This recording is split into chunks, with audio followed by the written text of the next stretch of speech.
It's right there. You want to call this meeting to order? Madam Clerk, will you call the roll, please? Yes, ma'am. Dr. Chase. Here. Mr. Cater. Here. Ms. Hazard. Here. Ms. Healy. Here. Ms. Hollerback. Here. Mr. McCosker. Here. Ms. Young. Here. Madam Chair, you have a quorum. Thank you. Would you please stand for the color guard presentation by Colonial Forge High School's Army JRTC and the Pledge of Allegiance?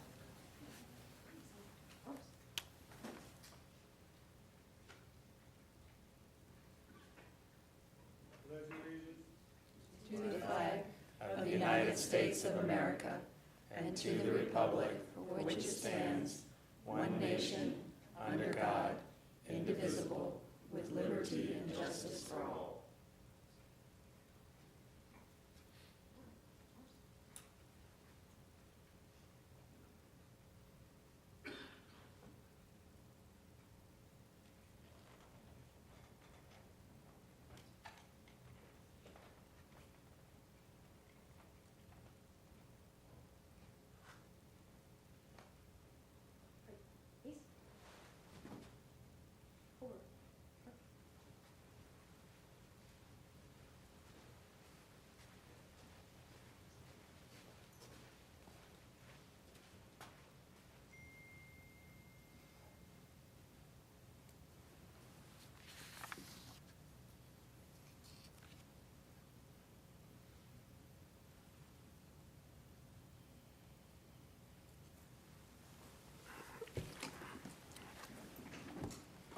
We'd like to thank Second Lieutenant Estrada, Master Sergeant Acavia, Sergeant First Class Hood, Staff Sergeant Lucero, Corporal Noonan, Sergeant Holtzsnyder, and Corporal Baudelaire for being with us this evening, and the instructors of the Colonial Forge Army JROTC are Colonel Mark Strong and Sergeant Major Lee Wortham. All right, do we have a motion for approval of the agenda? Second. Motion by Ms. Young, second by Dr. Chase. Any discussion? All in favor, please say aye. Aye. All opposed, motion carries unanimously. That brings us to a special presentation by the 2019 Band Together to Fight Hunger.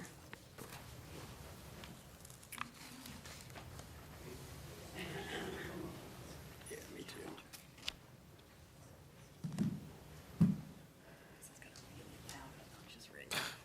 Good evening, everyone. We're here tonight on behalf of the Band Parents Associations from Stafford County's 5 high schools. I bring our marching band leadership with me this evening. We've got drum majors from all 4 of the schools. Their names are Lauren Black, Nellie Judd. They're the drum majors from Brook Point High School. Caroline Pearson and Catherine Chown, the drum majors from Colonial Forge. Nolan Small, drum major from Mountain View. Thomas Nichols, the drum major from North Stafford High School. And Lauren Surratt and Dustin Biggers, the drum majors from Stafford High School. These outstanding musicians of our community have a special message for you in our community this evening with regard to our event in November, Band Together to Fight Hunger. Hi, we are here tonight to cordially invite each of you to join us on Monday evening, November 4th at 7 p.m. at Mountain View High School for our 9th annual Band Together to Fight Hunger. If it should rain, this event will be held Monday, November 11th. Gates open at 5:30 p.m., so you have plenty of time to drop off your donations and enjoy dinner while you wait for performances to begin at 7 o'clock. We hope you all are planning to come and join us too. Band Together to Fight Hunger is an exciting showcase of our talented musicians from our 5 high schools. This is the only time during the year where in less than 2 hours, you can have the opportunity to hear and see all 5 high school marching bands in concert. It is also a night when we have a chance to give back to our own community. Non-perishable canned food donations and monetary donations are gladly accepted. Last year, with the support of our business partners and attendees, we were able to provide over 46,000 meals back to our surrounding communities. This year, our goal is to provide the same amount of meals for the hungry citizens in our area. Did you know that Virginia only has 7 food banks in the entire state? Our Fredericksburg Regional Food Bank serves Caroline, Fredericksburg, King George, Spotsylvania, Stafford, and Locust Grove. They are able to reach and support over 50 school-age program partners. It's incredible that we are able to touch the lives of so many adults and children in all of these surrounding counties by giving back for just one night. We are counting on you to join us on November 4th with your non-perishable food donation. Your donation goes to the Fredericksburg Regional Food Bank, who in turn supports Stafford's 35 Stafford community partners, 16 after-school snack program sites, 7 food for families and school pantry program sites, 1 Kids on the Go summer food service program site, 3 mobile pantry program sites, 17 food pantries, and 5 of those are TEFIP pantries, and 8 Fresh Connection agencies. Thank you. After our field presentation to the Fredericksburg Regional Food Bank, attendees will be treated to the grand finale when all 5 of our bands will band together to fight hunger. 400 plus high school band students on the field playing together is pretty amazing. It's also one of our highlights of our season. Please don't forget to bring your non-perishable food donation for the Fredericksburg Regional Food Bank too. Thank you for your time this evening and your continued commitment to our band programs. We look forward to seeing you on Monday, November 4th at 7 p.m. at Mountain View High School. Thank you. Well, I have to be part of the ad because this is, if not my favorite, one of my top 5 favorites of the whole year of things we have in Stafford County Public Schools. It is an amazing opportunity, and I always encourage everyone, whether you're affiliated with the school system or not, to come and enjoy this incredible presentation. It's fun. It's not a competition, it's a celebration, and it is an incredible show too. So I'll be your biggest fan. I think I only missed one of those years, and that's because I was out of the country.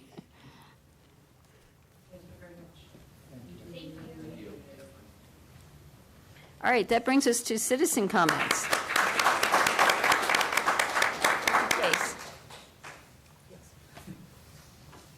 Individuals wishing to comment at this time may do so.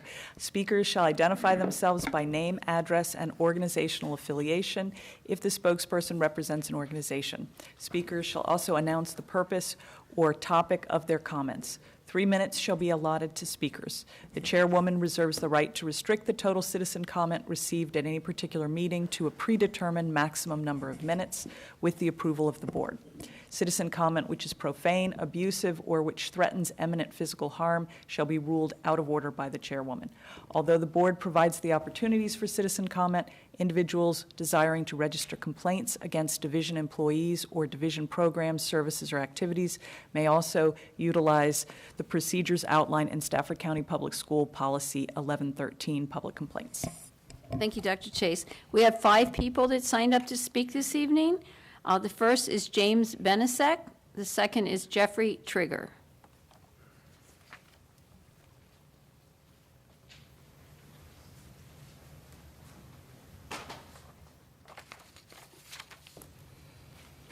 Good evening. My name is James Benisek. I live at 4 Brittany Lane in Stafford. And I'm asking that the board waive the attorney-client privilege regarding the legal opinion that was drafted pursuant to the non-discrimination policy that was enacted last month. As you probably know, the attorney-client privilege exists to protect the client, in this case, the school board, from unauthorized disclosures by the attorney. It's a very important privilege in criminal cases because obviously a defendant would not want his information released, and certainly in certain civil cases. With regards to government agencies, the attorney-client privilege isn't nearly as expansive. During my career in law enforcement, the only time we ever were allowed to use it would be in a use of force case, and that would be just a very brief conversation with the DOJ attorney to see if they would represent us. That was it. In criminal cases, everything was turned over to the defendant. While school board members are clients of your attorney, we're your clients. You know? He represents you or she represents you, you represent us. And there could be a few circumstances why a particular communication may have to be withheld, such as disciplinary measures or employee-related measures, but I can't see how any of that would apply here. Transparency. It's a big word. It comes up at election time. And the promise of transparency, I think it's often forgotten once a candidate is elected, especially if the information might be embarrassing politically. But I think if you voted for or against the policy, however you voted, I think you should recognize that it's part of your duty to fully disclose to the people all of the information that you relied on in making your decision. And I think the information is going to come out sooner or later, one way or another. And that transparency and openness by elected officials, it's always the best policy. Not just as an election promise, but as the ordinary means by which elected officials should represent their constituents. So thank you for your time. Thank you. Following Mr. Trigger is Paul Waldowski.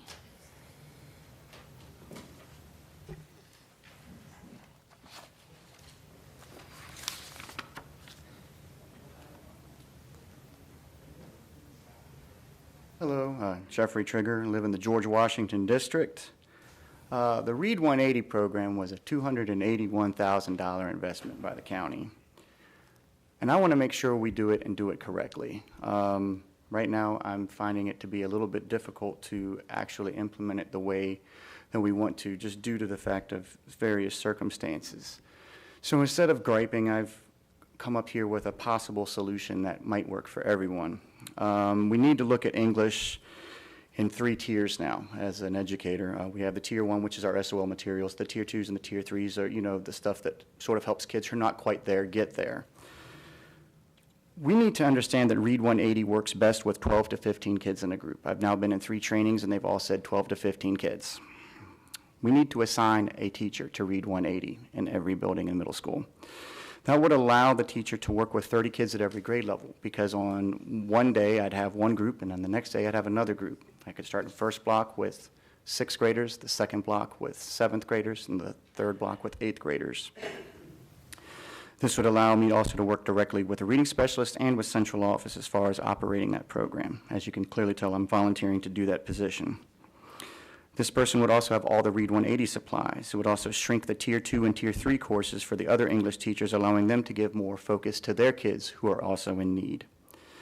The program does have unfulfilled needs. According to the recommendations, we need soft lighting for reading. We need relaxing chairs for reading. We need tables for the small group. And we need the room to have about 5 desks for the computer assignments. That would make the program probably more effective. It would also give me an 80-minute block versus a 45-minute block to work with our students. That would allow me to complete a lesson every single day. That would be very beneficial. And the last thing I want to mention today is our bus drivers. Our bus drivers are the first and last contact of all of our children. And it's time now to pay them, to appreciate them, to respect them at the level that they deserve to be respected. Thank you. Following Mr. Waldowski is Laura Brewer.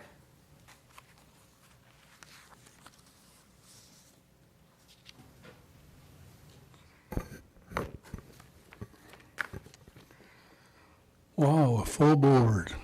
Paul Waldowski, 8 Pickett Lane, which is located in the gerrymandered Rock Hill District, established in 2011.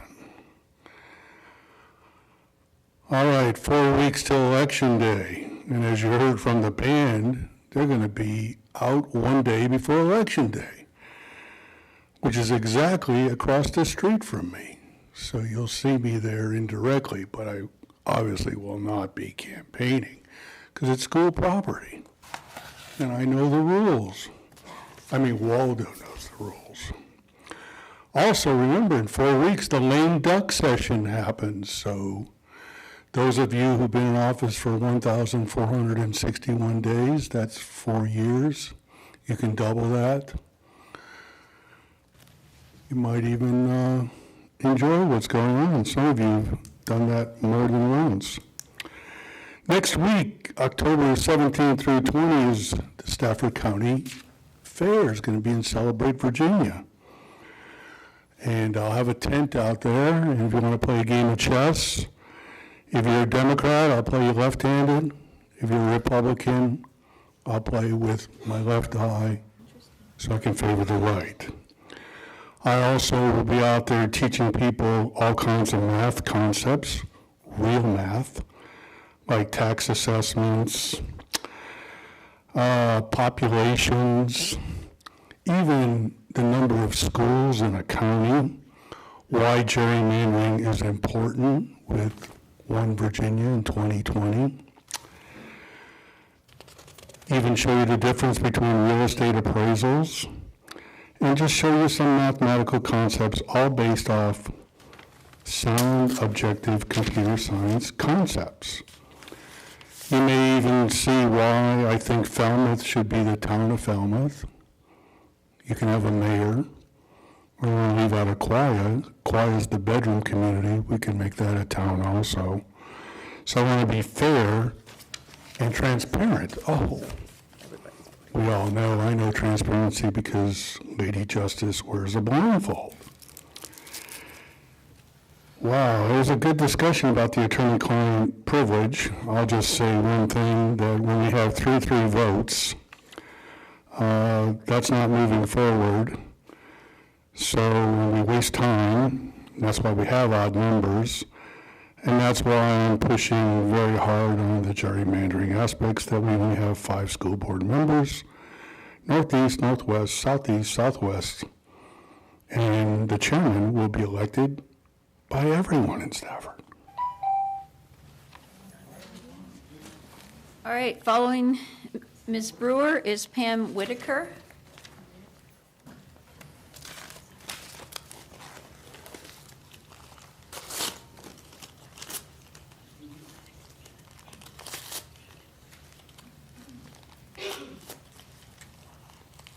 Hi, Laura Brewer, 6 Darby Wood Court.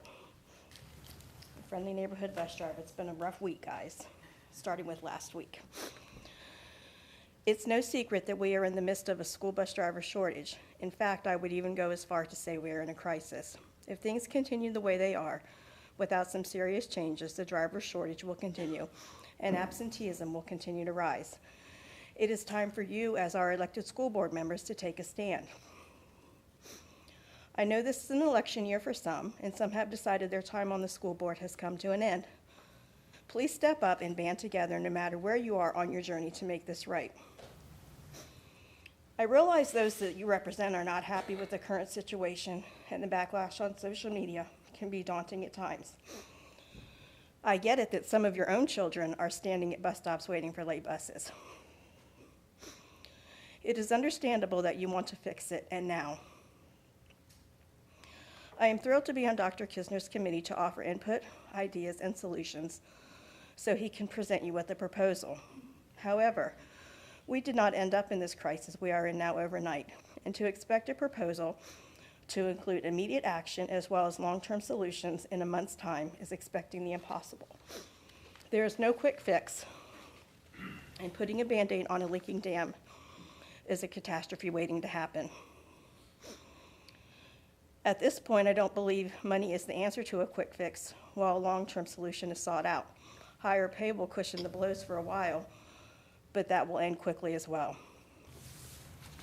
As someone who is at the bottom of the proverbial shit stream where shit flows downhill, I can tell you that it is time you stand up and take control back. It is your job to set standards of behavior and consequences for the school system. It is your job to empower our superintendent, administrators, directors, and supervisors to carry out the standards of behavior without fear of retribution from parents. It is your job and responsibility to support those in the trenches without question. Once those in authority know you have their backs, I believe you will see change in attitudes. The lack of policies have made our administrators afraid to do what is necessary to gain control. I realize you don't monitor the transportation radio, so you have no idea what goes on daily. Let me just give you a quick rundown. Last week, we had a driver who had a student who wanted to get off at a different stop. Per policy, They are not to get off at an unassigned stop without a bus pass. The student refused to sit down, making it impossible for the driver to proceed. Law enforcement should have been called and the student removed, no questions asked. This afternoon alone, there were 3 incidents during middle school runs where students were out of control, preventing the drivers from proceeding in a safe manner. Those buses should have immediately returned to school, but transportation is hesitant to give them permission to return because the administrators don't want them brought back. The amount of angry phone calls they have to deal with is maddening, and what can administrators do? Do you know we have a long-term, Ms. Brewer, how much longer do you have? Because we do have a 48 seconds. 4 We 4 to 8 or 48? 48 seconds. Okay, thank you. I just want to let you know, we have a long-term, well-respected driver who's ready to resign because of a group of out-of-control elementary-age students. It is my understanding that the group of parents have band together to support the driver. The safety of the students is priority over everything else. I constantly say school bus drivers have an enormous amount of responsibility with very little authority, but in fact, we have no authority. Thank you. Okay, and if you'd like to submit those comments for the record, you can give them to Ms. Hall, and they'll be included in our minutes. I can email them to you. Send them to Ms. Hall, and she'll include them in the minutes for the meeting, if you'd like. All right, the next speaker is Pam Whitaker, and there's no one that signed up after Ms. Whitaker, but if anyone wants to address the board, please come forward when Ms. Whitaker's finished. Thank you. Hi, my name is Pam Whitaker. I live on Wood Road in Stafford, Virginia. Thank you for allowing me the time to speak before this board. At your previous session, you had several of my constituents speak on the transportation issues. I would like to add my personal perspective as a 15-year special programs driver, a past trainer for approximately 2 years, and a voluntary mentor to new special programs drivers who may have questions in the field. Being involved in the special programs arena presents completely different challenges than have been spoken of by mainstream personnel. The challenges you can face over the course of your career can include being proficient in equipment use, both the students and the bus, different physical and or mental challenges of students, communication skills to work with schools and parents alike, special programs protocols, and administering of a diastat medication. You must also have the skills to assess situations and respond accordingly while still driving the students safely. Another challenge is while completing your route, you may need to coordinate with dispatch in assisting the coverage of another route, which more times than not is requested of senior drivers because of their experience. While I understand the need to compete with neighboring counties in starting hourly rates, it is my belief that the options previously presented give the impression to senior experienced drivers that we are not valued. A new driver would be earning 72 cents less than me. Is quantity more important than quality? Our experience in many areas, as well as a proven dedication, should be recognized. We have shown through 5 years of raise freezing and high insurance costs that we are committed to our profession. I also believe that retention is not only related to pay. There may be other factors to consider, such as the trainees had no intention of staying, but they needed a CDL for another position and are able to receive free training with Stafford County. This may be a situation that needs looking into. Or maybe they believe that this would be an easy job because anyone can drive. All the senior drivers can tell you this position is definitely not only about driving. I personally would like to see the beginning pay rate raised, but not to as high as stated, with the difference going to the committed, experienced senior staff. I also would like to see what was proposed along with the pay banding change, an evaluation pay increase that is not merely across the board for everyone, but takes into account an employee's value or detriment to the county. I believe this would encourage staff to strive to be the best asset they can be. Thank you for your time. If you'd like to submit your comments to the clerk, you can. Oh, she did already. Okay, thank you. All right, we have another speaker. When you finish speaking, if you could sign that clipboard. When you finish. And Ms. Whitaker, you're already signed in. You're good. This is for the. Good evening, board members. Dr. Kisner, my name is John Cook. I'm in the Garrisonville District. I live on 120 Oaklawn Road. Much of what I have to say tonight is a repeat of what I said at the last meeting. And first of all, I want to applaud each of you for entering the fray, going into public service, and being willing to sit in front of and have people attack you verbally. And I applaud you for that. We may not agree on the decisions that you all have made as a board, me particularly in regards to the discrimination vote last month. But regardless of that, there are two things that I'm asking of you to consider. One, as a citizen of this county, I'd like to hear what your attorneys spoke to you about. Without hearing that, I have to make assumptions. There's a gap there that needs to be filled. And I'd like to know what was told to you. As an outsider, there are two things that I come up with. One, that you all have clearly overstepped your legal boundaries and have created a brand new protected class of folks. Or that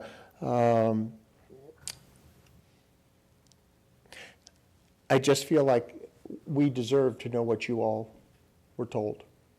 Second of all, regardless of how you vote this evening on waiving the client privilege, I'm asking that you would, before implementing this, open this up to wide discussion. I think the community has a responsibility, and I'll take that. I have a responsibility to sit in here to let you know what I believe, and to do the least intrusive involvement or the least intrusive application of what you may perceive this new policy to be. During the vote, there were a number of comments that were said that this was not a bathroom issue, but I believe that your hand was tipped last year when, in the original proposal, you let us know what you wanted to do. By hiring adults, we could actually have male gender PE teachers in a female locker room.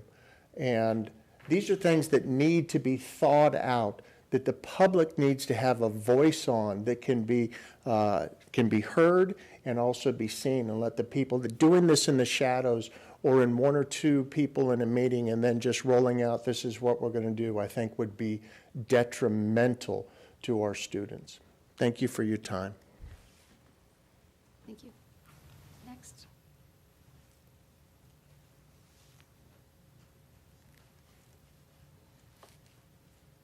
You can sign in after you speak. Good evening. Thank you, guys. I'm Sherry Neal, 3 Corduroy Court. I work for transportation, 20-year veteran driver.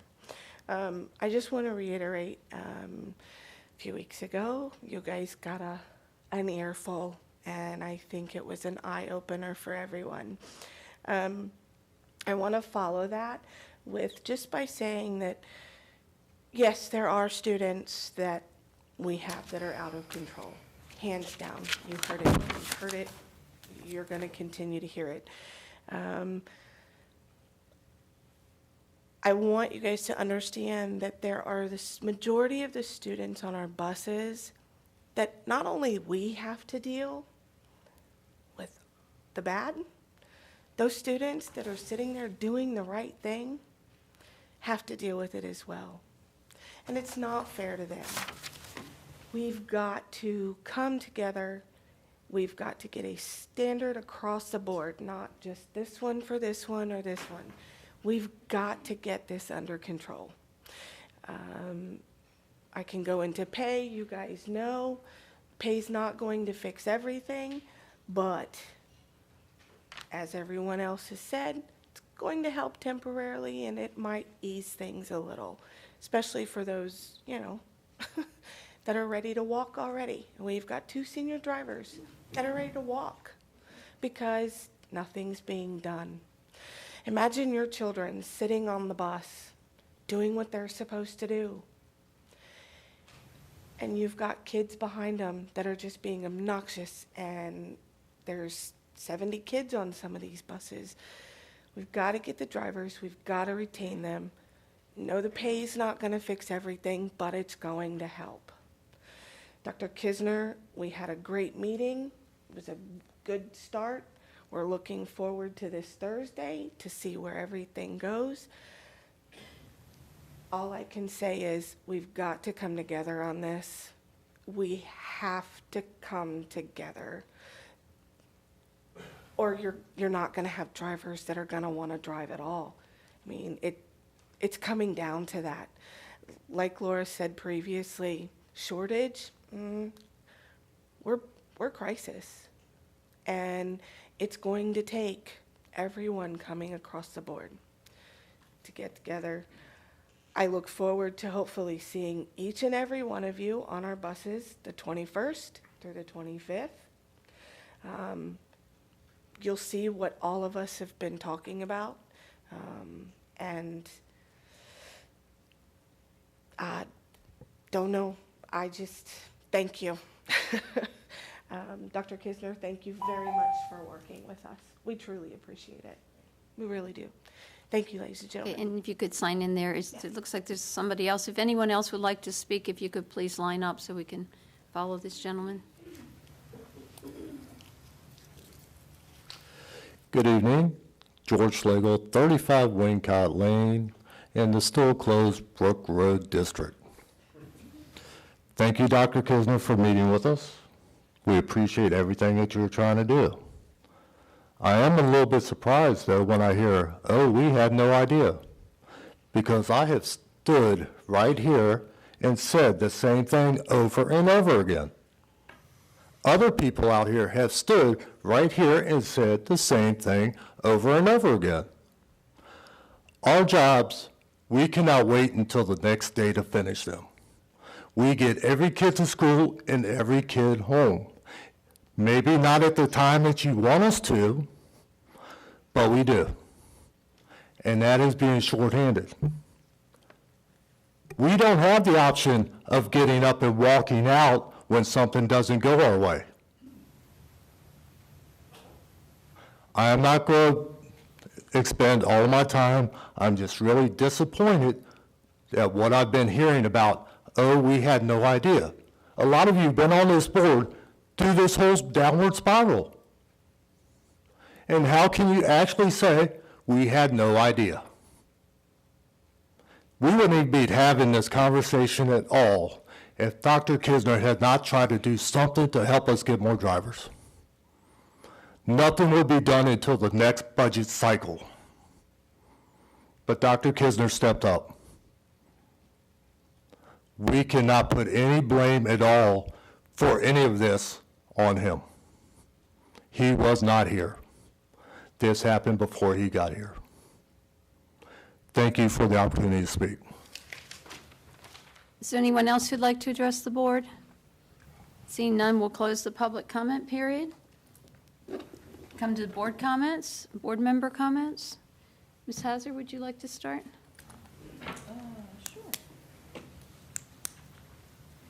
Well, I am actually happy that it's beginning to be fall, because that's my favorite time of year, so I'm happy about that.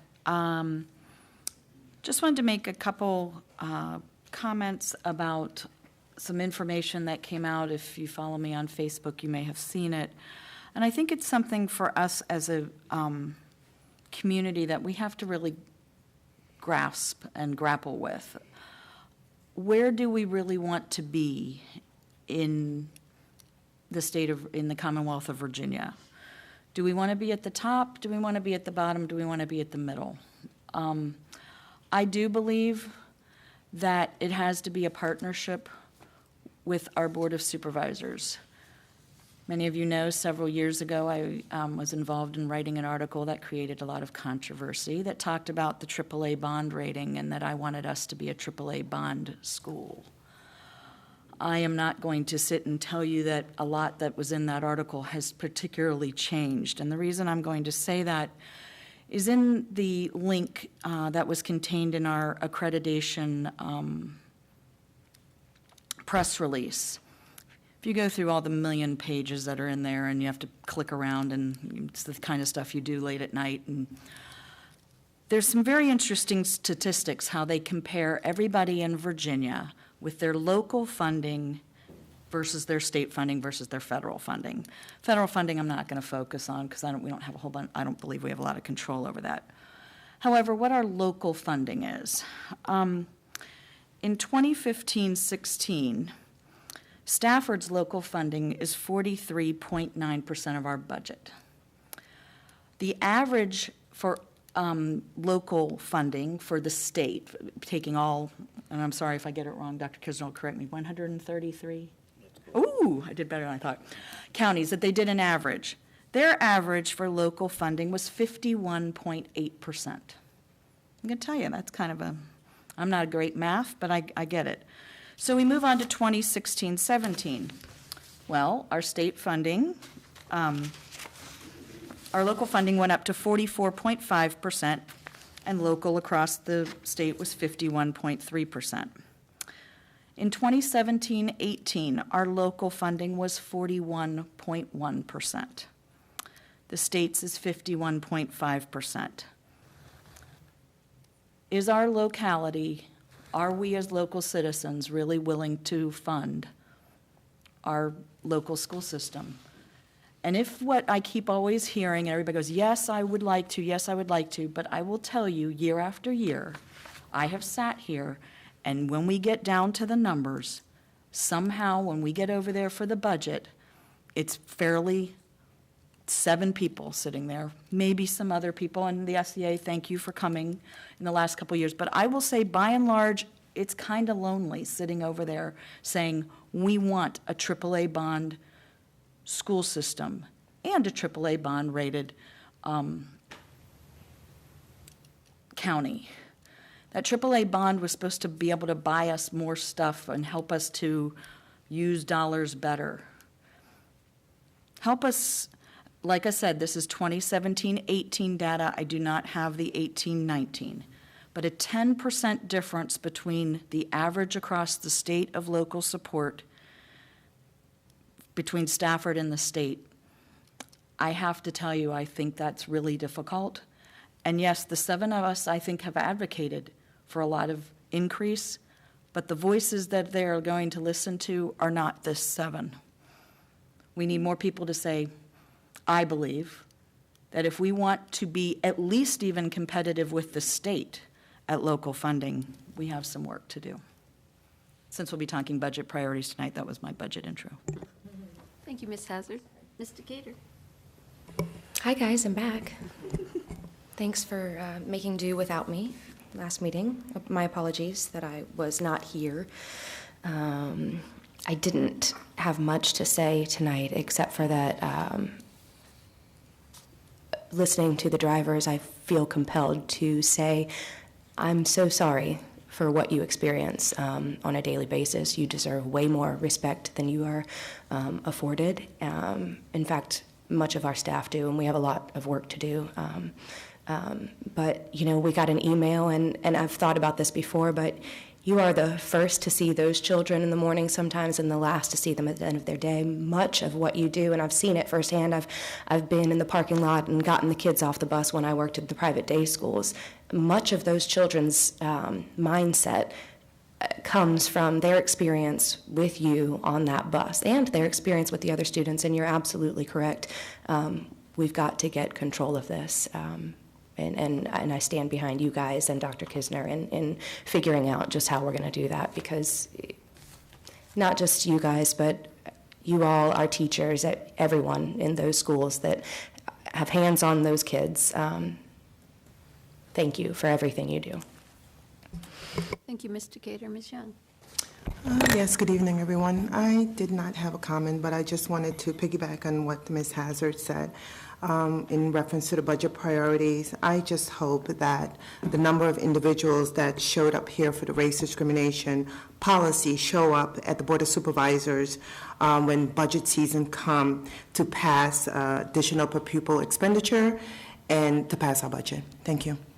Thank you. Ms. Egan. I don't have anything, thank you. Mr. McOsker. Thank you, Madam Chair. You know, I get nervous when I agree with Mrs. Hazard on the board, but, you know, I must have slept at a hotel last night or something, but so I do agree with Mrs. Hazard. You know, and I answered an email, and I never kind of CC all of you today. It wasn't even my constituent, talking about, hey, you know, we've got all this money and we're not doing anything with it. And, you know, we're in a situation just like a lot of folks across the state and across the country where it's a booming economy. Stocks are doing well. The market's going up. We're having a lot of trouble hiring police, guards, teachers, you name it. Across the nation, we're having a recruitment and a retention problem. And the government and the state and the local level, they're doing a lot of innovative things to do it, but we need money to do that with. You know, are we okay with being, out of 132 schools in the state of Virginia, are we okay with having a per pupil funding of $10,245 per pupil and being 121 out of 132 schools in Virginia? Really? Are we okay with that?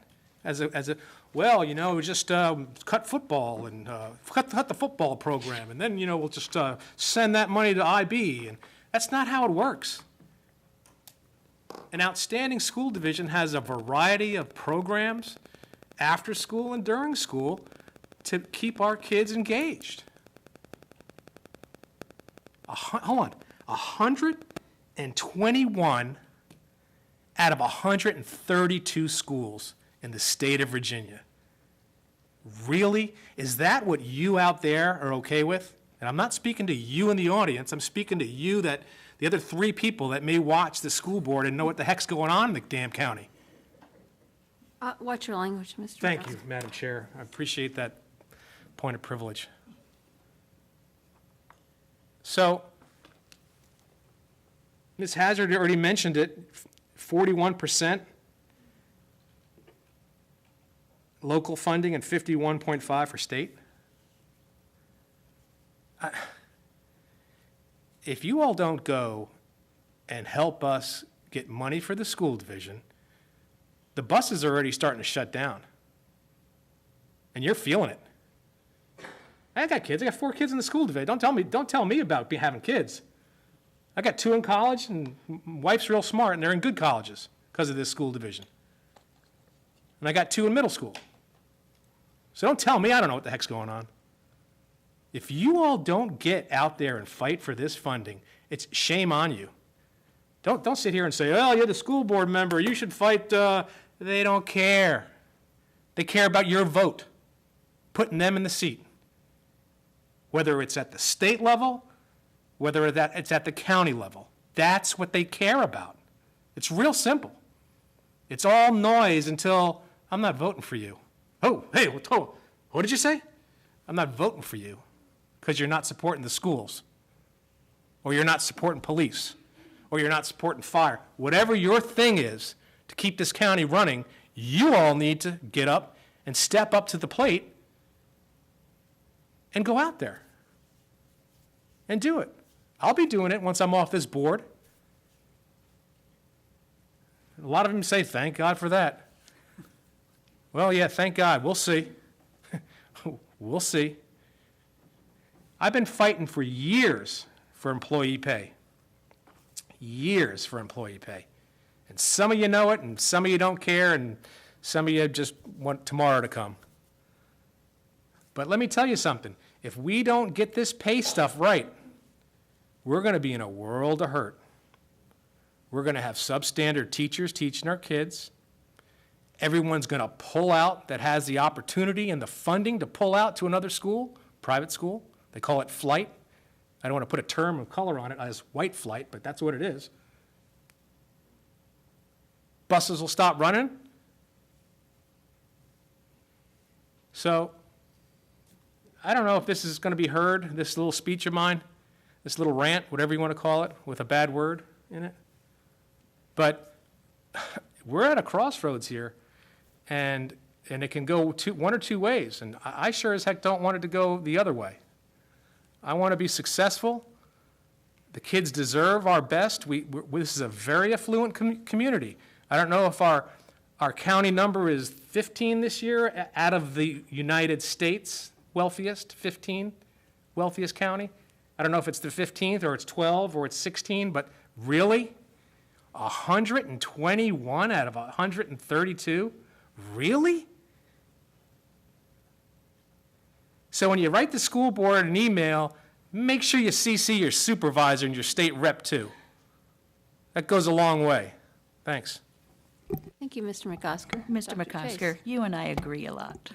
Except you said 133 and he said 132, so I think the referee's going to, so, Okay. well, I mean, they said they agreed and that was a little discrepancy, so that's. It's I'm just- glad we I'm have a just- lawyer on the board as the chair to fix us on that.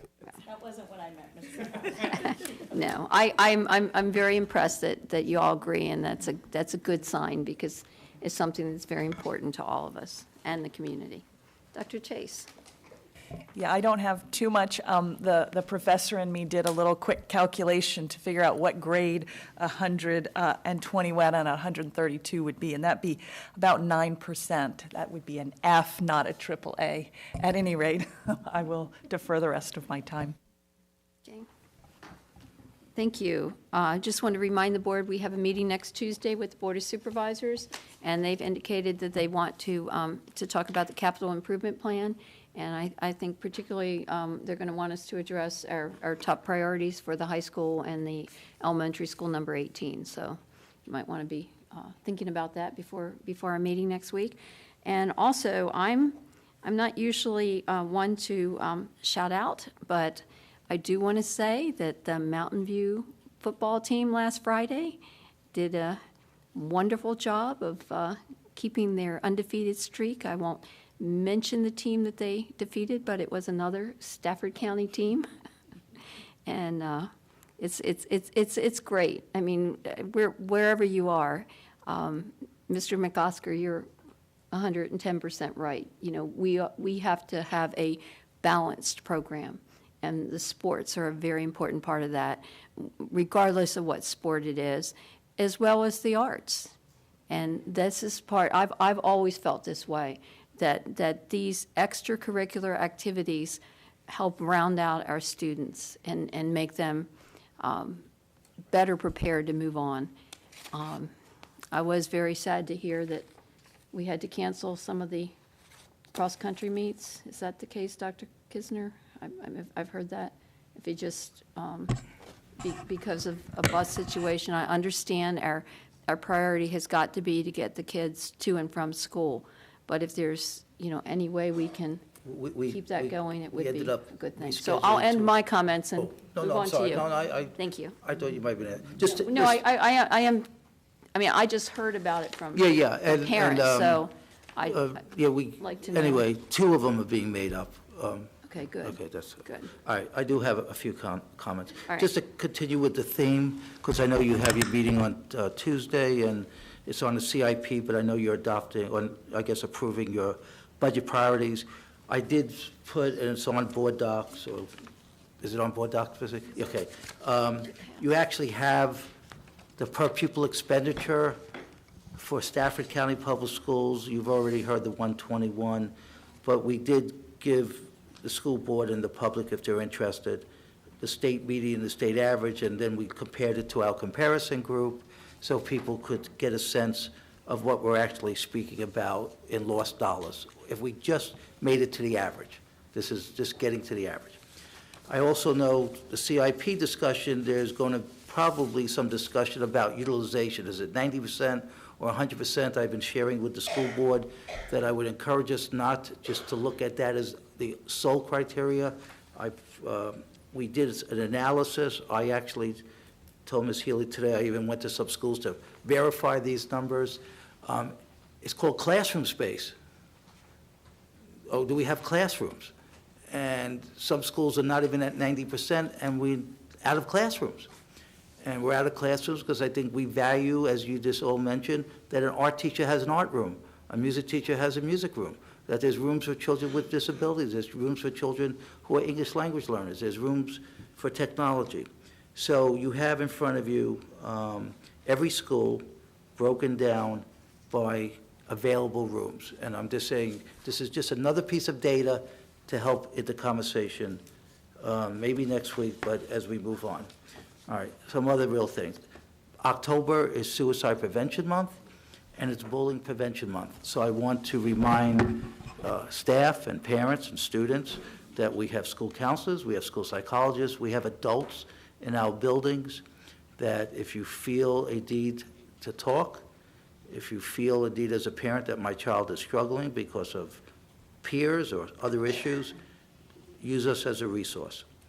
October 14th, which is next Monday, we have a full day of professional development. A lot of our schools will be talking about and learning about social emotional needs of our children, learning about equity, and a lot of those sessions will also be repeated on November 5th. So we have days. As already alluded to, we're having our next transportation meeting on this upcoming Thursday. We are taking different routes now. There's a subcommittee of principals and bus drivers. I think they're meeting October 22nd. That one is going to be ongoing, long-term discussion. There's so many issues. There's issues pertaining to how do we help our children follow the rules, communication between schools and transportation, communication between transportation and parents. How do we make sure our drivers are aware of children with certain disabilities that are on the bus so they could be a support, not a surprise when a child maybe has a attention deficit or has Tourette syndrome or whatever, and a child is exhibiting their disability, we might see it as bad, but it's actually the child. If somebody is visually impaired, blind, or somebody's hearing impaired, deaf, we would know that. We would make accommodations. A lot of our children have disabilities that often is framed as hidden handicaps, hidden disabilities. So our drivers, and I agree with them 1,000%, we have to make sure they're aware of the children on their bus in a professional way so they could support. Just something I'll end it on a positive note. So we had our PTO meeting a couple of weeks ago, and Grafton Village Elementary School talked about the fencing and the playground, all that. That has been completed. Okay, so I do want to thank Mr. Anderson. So there's actually a couple of things that we completed, but that's one I remember 2 years ago they brought up, and they brought it up again, and we looked at it, and definitely was needed. So this is a school system where we don't really celebrate a lot of this, and I do want to celebrate. I don't want to lose sight of it. All our schools are fully accredited, and the on-time graduation rate came out today, and our on-time graduation rate is about 94%. The state average was about 91 point something percent, so we exceeded that again, which we're going to address. We do have those gaps. We can't be dismissive that we have gaps, so I'm really speaking in the aggregate. I do want to say one thing, and then this really will be my last day. So I hear every once in a while, well, why do you need more money? All your schools are accredited. Well, first of all, that's not the only issue. But 92% of the schools in Virginia are fully accredited, okay? We are going to start a pilot program to give you an example of, and thank God for federal dollars in this case, at Moncure and another elementary school, a dual language after-school program for children. Children will learn Spanish and English subject areas, okay? And I bring that up is because that is a practice that a lot of schools have fully embedded it. Do you want to make any comment there, Ms. Young? No, thank you, go ahead. I'd like to make a comment. I figure you will mention me. Okay. We actually had a pilot program that went on for at least a decade in Stafford with one school, that one class was taught Do language? in a Terrific. language, and So- and it continued to middle school as well. So we are bringing it back to life, okay? But I also share, like, middle school foreign language, you have heard me speak about that. The lack of it. The PTOs buying technology that I think in 2019 is a standard, like pencils and so on. So I share that. We're a great school system. I do want to remind us, we have great staff, we have great children. You see them every day. But just imagine how great we could be if we had the resources behind it. Anyway, thank you. All right. Chair, Yes. Point of privilege. Would Dr. Kisner want to, are you prepared to say something about what's the way forward with the bus driver issue? Are we going to see that at the next agenda meeting, or So at the, pay and all that? Just a, yeah, so we're going to meet the objective of the second school board meeting in October to have a proposal So that is only the on, next meeting. only on Okay. pay and maybe some incentive changes. The ongoing, as I shared the day that Dr. Chase and Ms. Healy there, I'm committed to working with everyone to make this a better system, and especially the transportation system. So it doesn't end on whatever 2 weeks is. It doesn't end on the 22nd. It's going to be ongoing dialogue. We have one principal representing elementary, one principal representing middle, one principal representing high school, and we have our 3 academic chiefs that are part of the discussion, meeting with and now we include special education, because a lot of questions were raised about children with disabilities. So it's an ongoing, I see this ongoing, and truthfully, I don't see an end to it. okay, thank you. Thank you very much, Dr. Kisner, for bringing that up about Moncur and the dual language. I hope that bringing this after-school program and listening to a board member about that, but I don't want it to stop at Moncur. I just want it to continue to some of the other schools, maybe Kate Waller Barrett, maybe Whitewater, Yeah. Whiting Creek, just continue on, not just a Moncur, because of the number of percentage Make of, sure they're all on the of northern end. Is languages. that what we're saying here? I don't know. I'm not understanding this. I will tell you, and I'll just. This is why they're we not are- like we are moving to sensitive Garrisonville. I of can't help north it. versus south. Yeah, and well, I we mean, do have a second school, we have 2, and they are in the south for the pilot, okay? Oh, okay, yeah, Okay, all so right. north and south. All right, north and south. All right, we try to balance. Do we have motion for the consent agenda? Motion to approve consent? Second. Motion by Ms. Hazard, second by Dr. Chase. Any discussion? All in favor, please say aye. Aye. All opposed? Motion carries unanimously. All right, that brings us to action items. 9.01, approval of a construction contract with Train Energy Services and a master lease with Bank of America to enter into the second phase of a 2-phase energy performance contract to perform energy conservation and/or operational efficiency measures for Stafford County Public Schools, contingent on Board of Supervisor appropriation. Motion to approve. Motion by Ms. Young, Second. second by Dr. Chase. All right, discussion. And Mr. Fulmer is here. He's here if anyone has any questions. This is very complex, and Mr. Fulmer is available to answer. You spend a lot of time answering mine. Thank you, Mr. Fulmer. Yeah, I have Go a ahead, couple. go shoot. Ms. Hazard. Oh, Oh, go ahead, Ms. Hazard. Oh, no, whoever. Oh, I'm good, go, please. well, you're going to agree, right? We're going to So- agree, so. This is not exactly about what the contract is about. It's more for me to tear up or to understand its budget impact. This says this is a $10 million non-budgeted item, which to me means we're going to have to figure out how we start the year. Now, I understand there's going to be a loan and everything, and we need an appropriation from the Board of Supervisors. And Chris, I will tell you, I have tried to read through all this stuff. There was a lot. And I will admit, even for me, that was a lot of reading, and I have a lot of more technical questions. But the bigger one for me is, how is that being teed up to the funding body of the $10 million? And how does it impact the bottom line Yep, sure. for us? So I've got a great answer for you. I'm glad. So this energy performance contract has guaranteed savings. So all of the work that's being completed, and there's a listing of kind of like each school and what the enhancements are, they all generate some sort of energy savings. The biggest one being just replacing light fixtures, light bulbs to more energy efficient.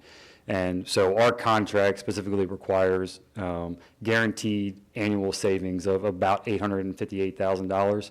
Our loan is only about $830,000. So if at any point our energy savings don't equal that $858,000, the contractor is required to pay the difference. So in fact, it's going to have a positive impact on our operating budget year one. And in fact, what's not guaranteed there is actually the construction period. So as soon as we start this, that's not included in covering the loan. We will have savings in the first year in energy costs. So help the non-account, well, I think debit and credit. So what we would be saying is we would show our energy bill, and let's say it's $1 million. I know it's like 40, probably $1 billion, but whatever.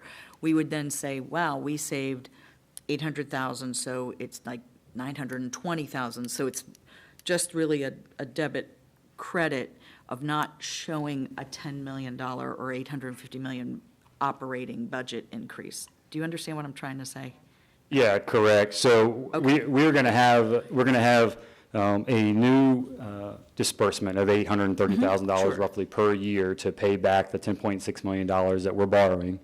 But our energy savings, and it's a little bit more complicated than just saying our energy bill is going to go down because there's other factors, whether it could be adding buildings, so it's not just our net energy cost, but it is looking at net energy usage, consumption. So it's looking at, and if I need to, I can pull our energy manager up here, but he can give the more technical terms. But I'm going to say kilowatts per hour. It's getting down and looking at actual energy consumption by site, by location, by the division in total, and coming up with what our energy consumption was and using a rate. And then obviously it's adjusted each year for inflation and such. One note that I made, now this was on like document 3 or something, it talked about the operating hours of our buildings. I'm going to tell you that our buildings are not closed at 2:15, 3:50, and they are used on the weekends, or at least if you're in any high school, they're being used. So I just want to make sure that, and I'm not against this, there's a lot here, but I want to make sure we're not being set up to say, well, this is what, we're using, because our buildings are not just used from, and it was really our school operating hours. Our schools are open all the time, or a lot of the time. And so that really struck me when it had, here are your operating hours, here's how you're going to use it more efficiently during those hours. I would think sometimes our higher needs end up in this miscellaneous use of the buildings. But anyway, those, that was my main question. Oh, I have one other. Do any of the projects proposed in here reduce or modify our 3R list? Did any of them change? They do not. It's not impacted by that. And then I also saw something about the diesel school bus retrofits. I have no idea what that is, so hopefully that's a savings. But that was one that really jumped out at me on anything about the school buses. So I will want to learn more about that, but not tonight. All right, thank you. Mr. McOsker? Sure. So I just wanted to make sure that, not so much for Mr. Fulmer, but that, Prairie Farm? The top, this is a large number, as Mrs. Hazard pointed out. But, this isn't just to make a really great school better. These are educational opportunities for our kids, and our kids are missing a lot of these. There's a lot of studies, and, you all, and I say you all in the education business, boy, you can quote a study once or twice and act on it. And I'll tell you what, the levels of light, there's plenty of studies that show that the levels of light, especially the not having enough light, affects not only mood, but grading, reading level, and affects our kids with ADHD. It's just a terrible thing. And we have a good number of schools that have horrible light, and we've all seen pictures. If you take this light in this room and go down about 50%, okay? Should do it as an experiment. Go down about 50%. That's kind of what a lot of the halls and classrooms in some of our older schools, Ferry Farm, are dealing with. And, you know, we talked about this light, not having enough light in schools and how terrible it was for the kids. And I just mentioned earlier about how we're one of the richest counties in the United States, and then but we can't put proper light in our classrooms for our kids. So don't look at this as an additive to the projects that are already going on, especially that lighting, that top line. Hopefully, our number one priority on this list, that the lighting of our schools is very, very important to me. Thank you, Madam Chair. Any other discussion? Dr. Chase? Mr. Fulmer, am I correct that we have done this before and we're just starting a new contract? Correct. So we've done this in 2 other phases prior to this with a different contractor, but this is kind of our 3rd time doing an energy performance contract. I just like, Madam Chair, I would like to clarify that it was not, the lights were not changed in these schools before.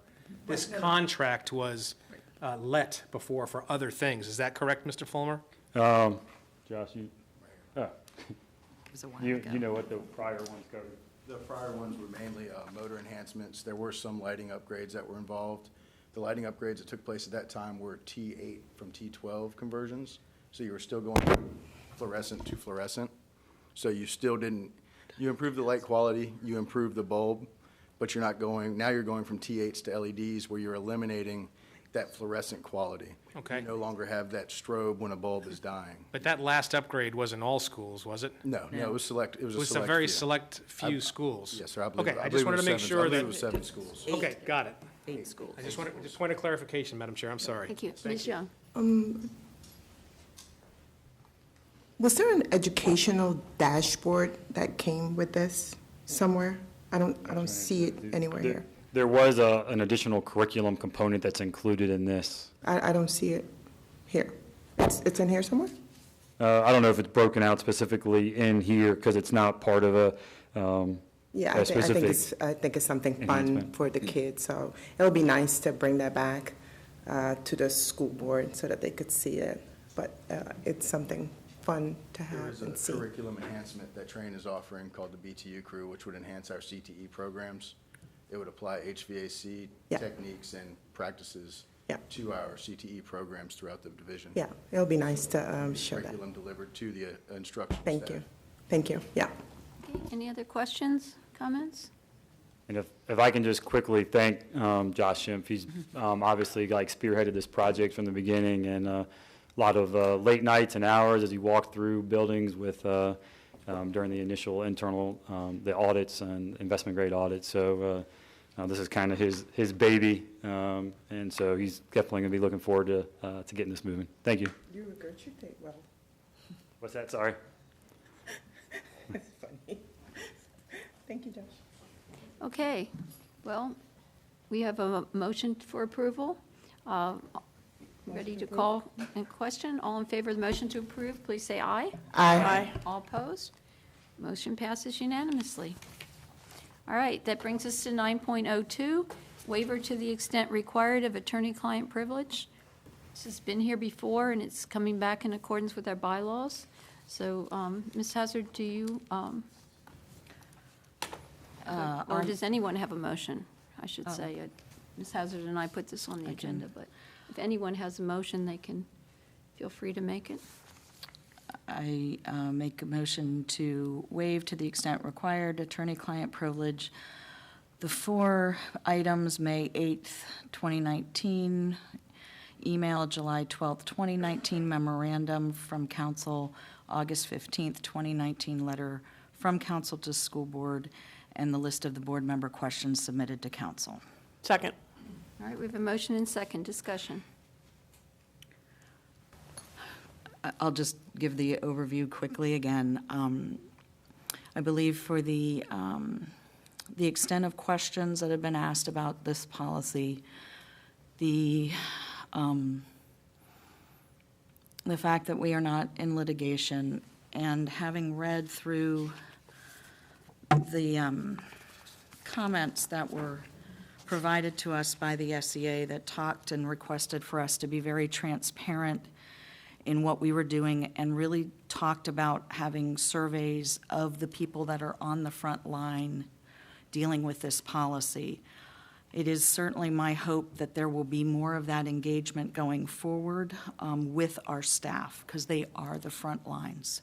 They are the ones, I believe, that they would, many have said to me, I would like to know what's in there because I want to know how to make this the best implementation possible.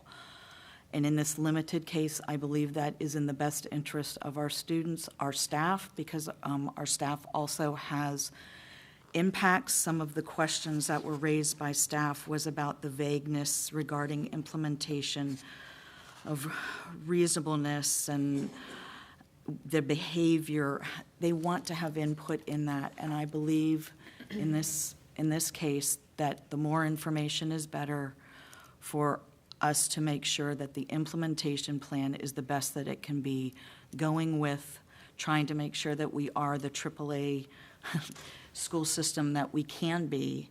And I believe in this limited case that more information is better, and for that reason, I support releasing these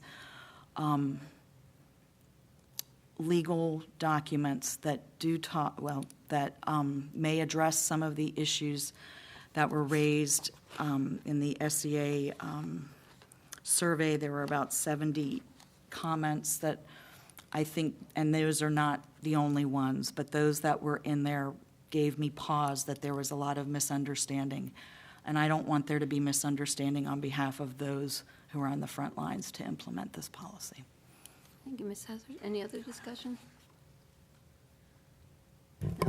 Well, since you asked. Welcome back. Hey, I'm back.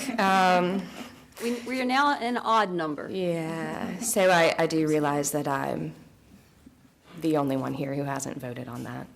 So if there's any natural consequences for missing a meeting, you've got me. I'm going to try really hard to stay. Ms. Hazard, I wholeheartedly agree with several of the things that you've discussed, except for one really, really important piece. And please understand that I get it. And I actually have no problem releasing just to the actual opinions of the attorneys, because I feel like that's what our constituents are after. So for that, let me say that I don't have a problem with that. Unfortunately, there is a little bit more to it. I do have a problem with a couple things, and I'm sorry, I know that this has kind of been aired out, and I'm sorry I wasn't here, so I got to air it out a little bit more. It feels or felt to me that this was trying to be spun into if you don't release it, you're hiding something. And maybe not by anyone up here, but certainly by some people, into that kind of story.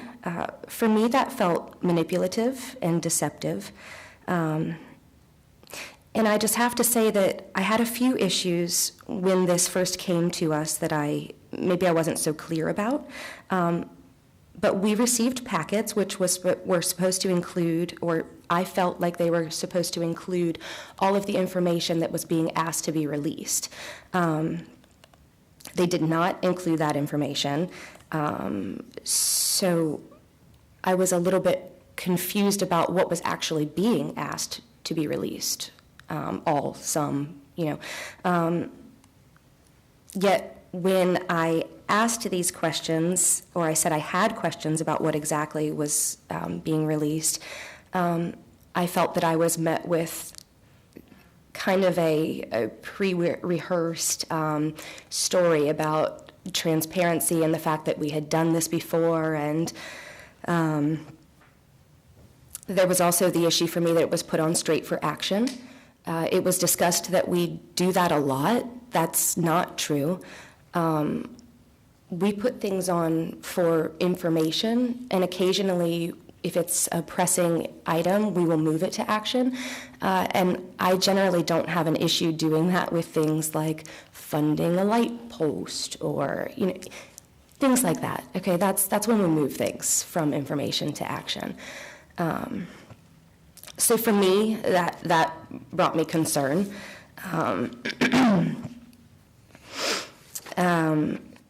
As far as transparency is concerned, I personally think that it would be irresponsible and not even close to the county's best interest for the opinions to be released because of one very small reason, which I'm not at liberty to discuss. However, if you've read the opinions, and I can only assume that everyone up here has, I just find it really hard to believe that anyone would support releasing the full information. So I feel that it would be reckless, and I actually kind of feel that some may be calling my bluff for the sake of us making it a story about transparency, and it just simply isn't. I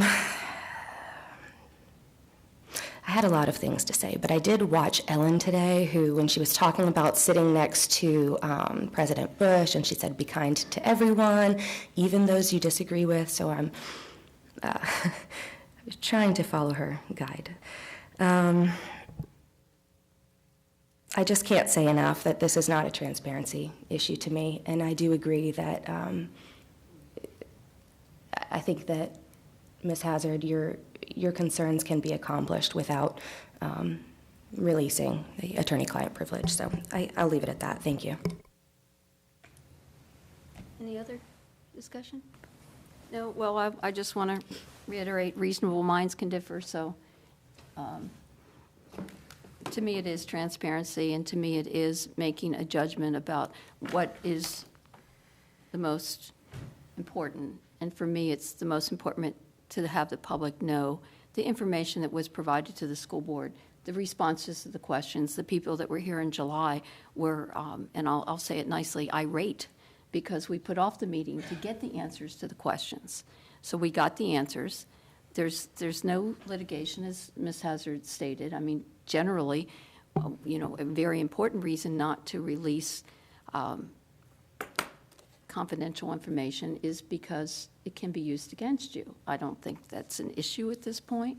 I think the public right to know outweighs any benefit that we have in not disclosing that. So I know I've said this before, but I do want it on the record. And for me, and this is really ironic because I'm not one of the ones that use the word transparency, but to me that's what this is about. This is about sharing information that was provided to us that may or may not have been used by some of us in formulating a decision. So I'm going to be supporting this motion, which I think may be predetermined. We've got, unless someone switches at this point, Let's just vote. that's where we are. Call a question, Madam Chair. Yes. All in favor of the motion to waive the attorney-client privilege, please say aye. Aye. All opposed? No. No. All right, Dr. Chase, No. Ms. Decatur, Nope. Ms. Hazard, Yes. Ms. Healy, Yes. Ms. Hollerback, Yes. Mr. McCosker, Nope. and Ms. Young. No. Madam Chair, motion fails. Okay, thank you. That moves us to 9.03, approval of FY21 school board budget priorities. Do we have a motion? Motion to approve budget priorities, FY21. I second, but with a possible addition. Second I for guess we'll discussion. take that How as a about second. We get a second for discussion. All right, so we have a motion to approve the FY21 budget priorities and goals. Discussion. We'll go to Ms. Young first, since she's the chairman of the FAB, and this came from the FAB, correct? Well, I don't have the, You don't have the, you don't have no, the no, no, what I'm saying is, Oh, yeah, so I could, yeah. So I just wanted to add to organizational efficiency and effectiveness, something about technology and specifically just an exploration of technology in terms of organizational efficiency and effectiveness. I've heard from TRT's technology resource teachers that there used to be somebody at central office who sort of facilitated and kind of looked at, what were people doing in the schools. And we don't currently have somebody at central office in that position. And and that person might be able to actually look at how effective and efficient are those TRTs in our schools. So it's just something I thought we might want to add.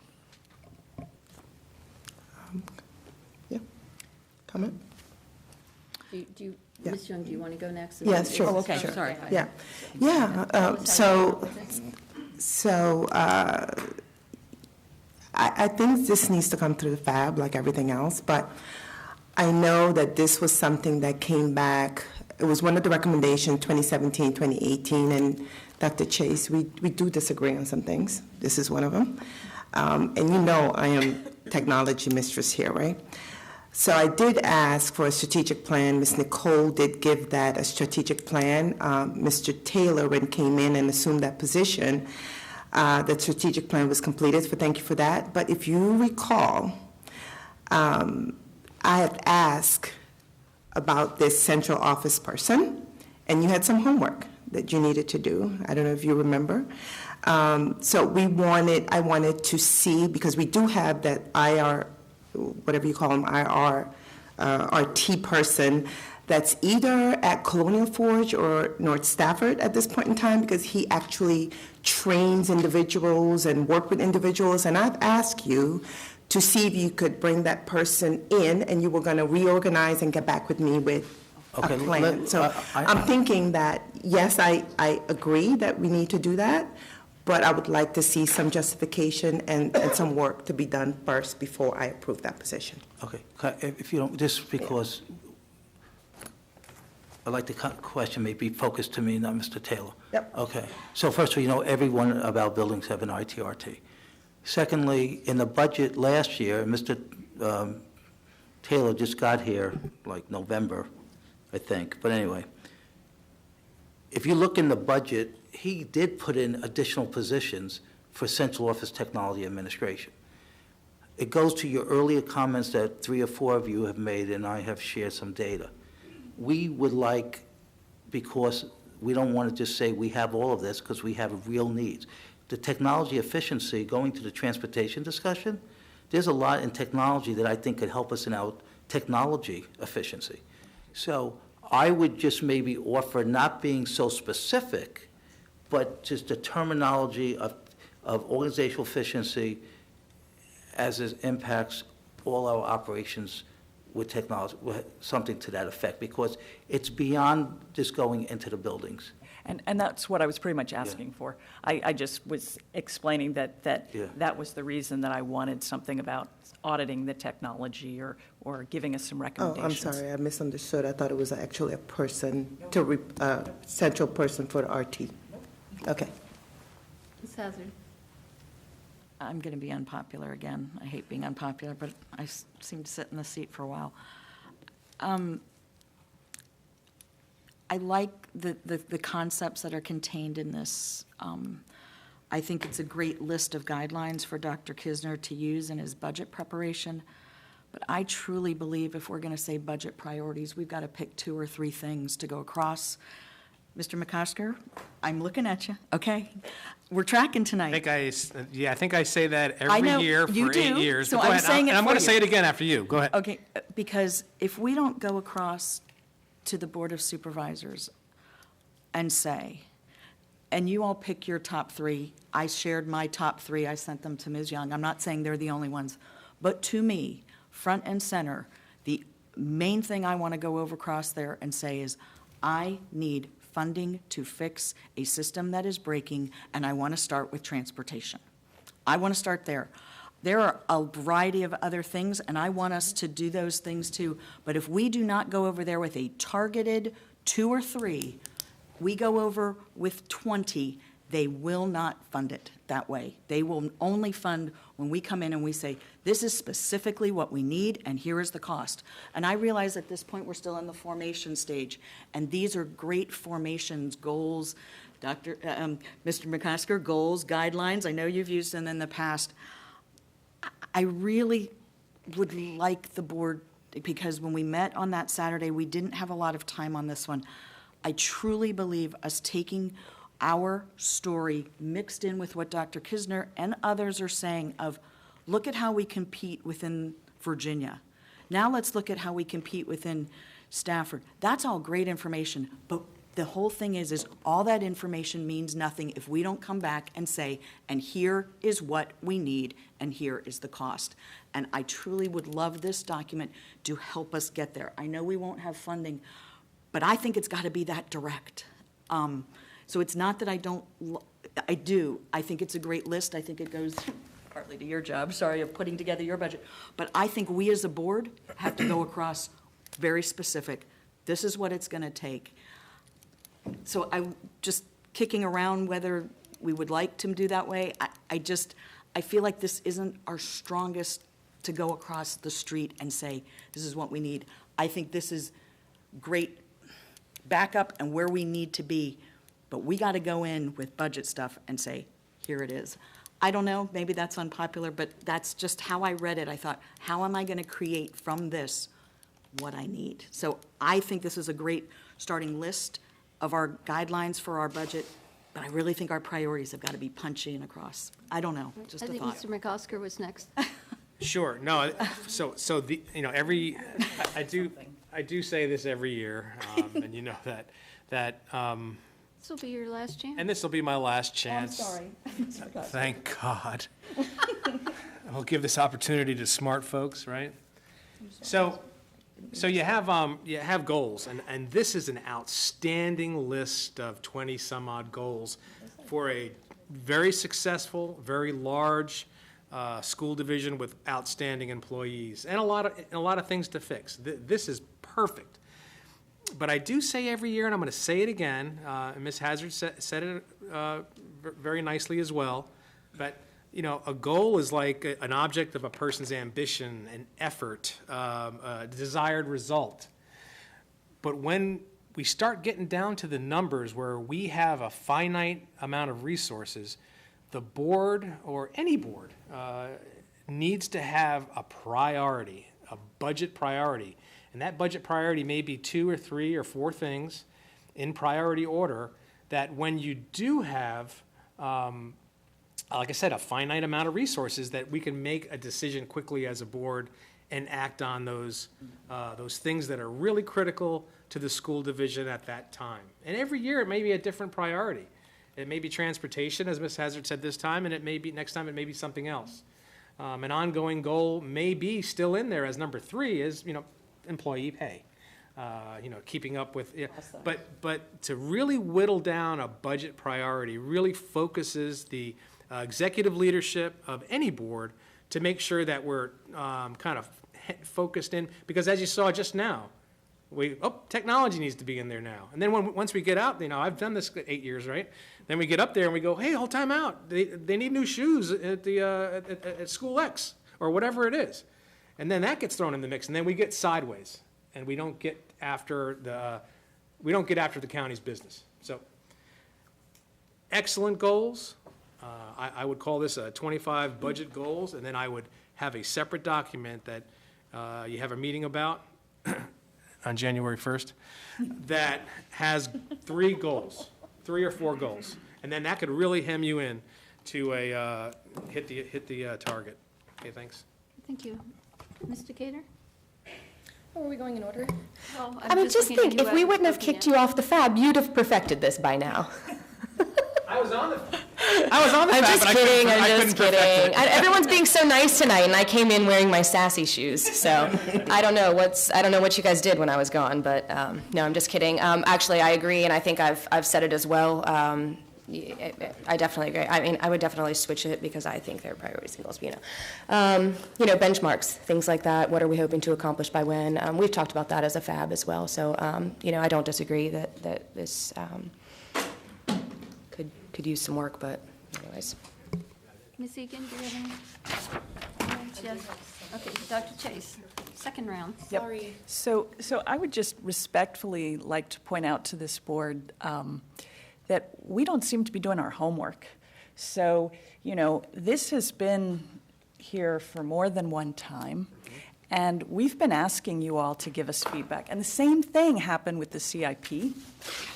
And so I appreciate the constructive criticism that's arriving 4 weeks late, but I would really appreciate it if we could do this when we're supposed to do it, because it's very hard. And let me also say I'm very happy that I can only serve on the FAB for 2 years, and that I'm almost done. Well, if I may, because, oh, I'm sorry. No, go ahead. I was just going to say, never mind. Ms. Hazard, did you want to have a second round? If we want to vote them, we can, but I have made my thoughts clear. Right. Well, I just assume that since we have a new FAB and we have new people and a new approach, this is a good document. We can vote it in now. And every year I voted in. Yep.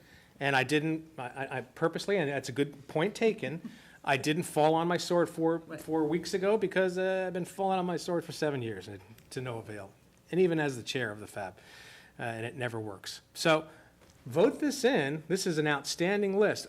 I'm just saying at a later date, I would just sit down with the board and really, because it really is about the ongoing hot topics of that year. There's going to be an ongoing hot topic of pay, student excellence, how about a class size reduction. However, there's might be a hot topic or two, right, every year, and that is all I'm saying. So I am in favor, and I will support this document. All right, my only suggestion is, and this is in line with Mr. McOsker and Ms. Hazard, that we do identify something in priority order, because to be practical and realistic, we're not going to be able to get funding for all this. So if we want to make our best case, then we have to identify where we would put the resources if we got it. We can say, these are our goals. Our goals can be broader than our priorities. But if everything is priority, then there's not going to be much expectation that we're going to be able to do it. So that's my only comment. Could I just say one thing, please? Some of these goals are really not goals that have a dollar attached to it. I just want to develop strategies to build strong relationships with local businesses. It's important. The other thing I would just mention, which you already know, General Assembly and the governor is going to change our path based on some of their new rules, and the superintendent by state statute has a responsibility to present the budget to the school board to how he or she feels meets the needs of their students. So I could tell you, there's nothing there that I lose sleep about, but I could tell you in my thinking, there's going to be things that are not on there. You will always obviously have the right to say, thank you, we're going somewhere else with it. But so I would not lose a lot of sleep, I guess, on this. This seems pretty broad enough that it seems to capture a good school system. Well, my concern would be on the other side of that fence, which would be if it's broad, then how do you identify what are your priorities and what are you really going to be in there, fighting for? I think last year it was that 5% raise. Yeah. That was the target. It was on track, and it was successful. But if we say we want it all, we're certainly not going to get it all in a year. We have in the past looked at it and said this is the priority, for this year, and priorities can change, depending on what happens. But if we have all of this as a priority, and I certainly they're all goals. And there may be more, as Dr. Kisner says, there may be more goals. But if we're going to say that as a board, these are all our priorities, then I would dare say then we're not going to have any expectation of doing all this in a single year. So, and I think we're going to weaken our case and our ability to make that case for the community and for the funding body if we dilute it by saying we want it all. So that's my comment. Is there an urgency to have this approved tonight? Is this something we have to take to the Board of Supervisors? Is there something that Dr. Kisner needs that we could pull this apart with? Because some of these update and implement a staffing plan, to me, that's not a budget priority. If we can pull these out into policy and goals, which I also think goes somewhat into even the superintendent's goals, I really think this is a great document to start with, but I think if we're really going to say it's the budget priorities, I truly believe we have to be laser focused. I know you all know I think transportation is first, but I just wonder if there is some way we can pull out the things here that are not money requests, because updating staffing plans and stuff may have a monetary option, but that's a policy we need to do. I just wonder But if we would. implementing it would certainly have a budget implication. Correct, but if it's, I just think that, it just doesn't give us the marching orders that I think we need, although I think what's in here can be broken out with goals, which are policy things we have to do that may have a money attachment to it. Is there a necessary that we have to have it this week? And if there is, then that's fine, then let's vote it. But if not, I think we've talked through we haven't said this isn't it. I think for the purpose, it may have multi-purposes, but one document may not meet all purposes. Does that make any sense what I'm trying to say? What does the budget calendar say? Because we've pretty much been following that the past several years. I mean, Let's I send think Chris we're up here. beyond that at this point. Yeah. We're probably already We've late. done the public hearing, but I think you all have an idea of what we're thinking. I mean, I don't think we're going to come up with anything really different. I think it's just formatting. Is there wiggle room? Yeah, so the budget calendar calls for it to be adopted tonight, but there's nothing driving that other than starting the budget process. And when I say start, we're starting the budget process regardless of whether, yeah, or exactly. So we're already underway. And like Dr. Kisner said, although this guides, part of his budget, we're still prepping stuff. He still has ideas on what needs to go in it. So not to encourage you that, but if you wanted to postpone it, take it back to the FAB, which has a meeting on Monday night, and let them look at it again. It's not going to derail the FY21 budget process. That Seems was reasonable. Can I- actually going to be my recommendation when I said never mind. My recommendation would be that for the next FAB, I expect everybody to show up and put in their comments and observations and make it a work session, because we keep doing this every year. This budget priority is no different than every other year. What we did, we synthesized it, looked at the previous year, took out what we accomplished, and this is ongoing. So if you want to see specifics, then come to the table and make your suggestions there. There were a couple of board members that gave me information. Those are in there, but we left them open enough that one group of the school system is not going to say, I am not represented in here. Everybody is represented in here somewhere under these broad umbrellas. So if we want specific needs we want to go over to the Board of Supervisors with, then let's work on that. Of course, I thought we had a policy somewhere understanding that if the FAB meets, it's only the FAB that participates. And if other board members come, they can observe, but they're not participating. If we were to have it as a work session, we would have to announce it as a work session. But I don't know, we're having a hard enough time getting our schedules together for any kind of meetings in October. So I don't know whether that's practical. But if we were to have I'd say if we were going to do that, then we should have a work session of the board rather than all members invited to come and participate in the FAB. Madam Chair, I just have it has to do with budget, but not this document per se. And Dr. Chase was whispering in my ear, and this really for Dr. Kisner and crew and Chris, so I'm kind of not smart enough to figure out, so how do we go after the really big 800-pound gorilla in the per pupil expenditure? Like, what is the implementation plan for that, for us to even have a shot at that happening? I mean, the implementation plan may go all the way up to, you go to XYZ board, and if they say no, you're done. And so cost to compete, I mean, that would be a very interesting kind of, because that's like a big strategic, anyway, I'm kind of speaking off the cuff really quickly, but that would solve a lot of problems. Well, it's interesting you mentioned that, because if we did have the cost to compete, then the percentage of the local would go down because the state Right. would come up to where it is for Northern Virginia. So it may not all be a matter of percentages and what you're looking at. I think you're making an excellent point. I mean, we're saying, well, if we don't come to this percentage, then, the county's not doing their share, but that's not necessarily the case. I think we need to look at it. And I'd also like to look into whether the cost for our debt, that the county takes our debt separate from the per pupil. So I don't know if other localities include that or not. The state It's doesn't something to- standardize it. Everybody's calculated the same way. The debt service is Debt not is not included included in in the per Right, I share. but we do have, because we have so many buildings that we've built, and, we have a substantial amount of debt that the county is paying for that, paying the mortgages, in effect, on our schools. No, I'm not suggesting they're not. I'm just saying for the per pupil expenditure formula, if you go to the DOE website, they make it very clear that debt is not included in the calculation. Okay, and I appreciate that, but all I'm saying is that just looking at the per pupil doesn't give you the full picture.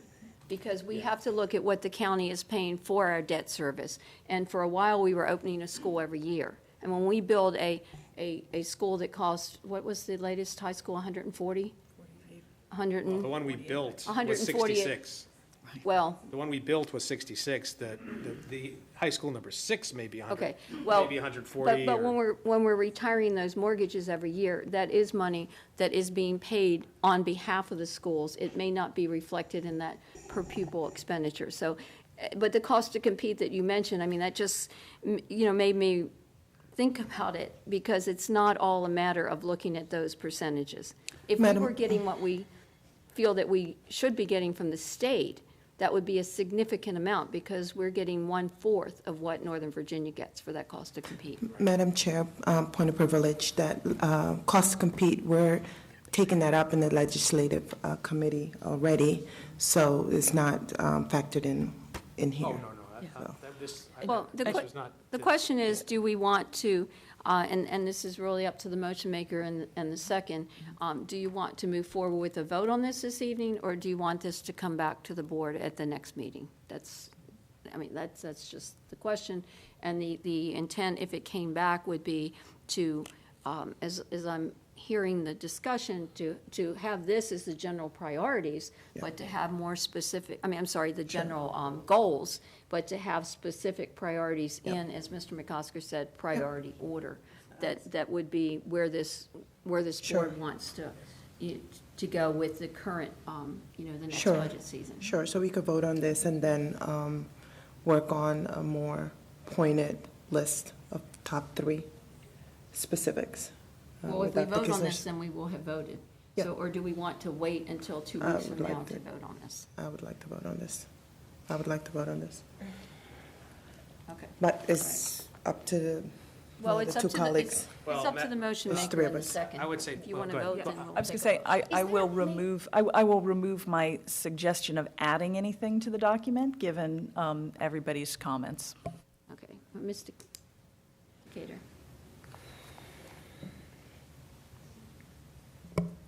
Is there any concern with anything that is on this list that anyone is not interested in tackling for our budget? Because these are goals for our budget that our superintendent will put together. And if I'm not mistaken, I've heard everyone up here talking about being a AAA rated school. And I mean, these goals and priorities are tackling a lot of things that are quite important, and I just don't see where I understand that if everything is important, nothing is important, but we have a lot of work to do, and it's time we start showing everyone that we're here to do it, and we're not afraid to ask for it. I'm not, that's all. Madam Chair? Yes, Ms. Egan? I'm going to go ahead and vote for it. But I agree with everything that's been said. You know, I think we need to, this is not a document that I want to send over to the Board of Supervisors. So prioritizing, like we've done in the past, what's the ask? That's what we need to do. We need to, you know, we don't have a whole lot of time with them ever. So we have to get right to the point. So we need to know what we're going over for, what we're asking for, why we're asking for it. And I hope that we can do that before we send any documents across the street. Dr. Chase? So this, Mr. Fulmer, you'll have to correct me if I'm incorrect, but I believe this goes at the front of the budget book that we send over. So if you're saying that it's not something you want to send across the street, if you vote for it, then it goes in the budget book and it does go across the street. So I just want to make sure that you understand that it does go in the budget book.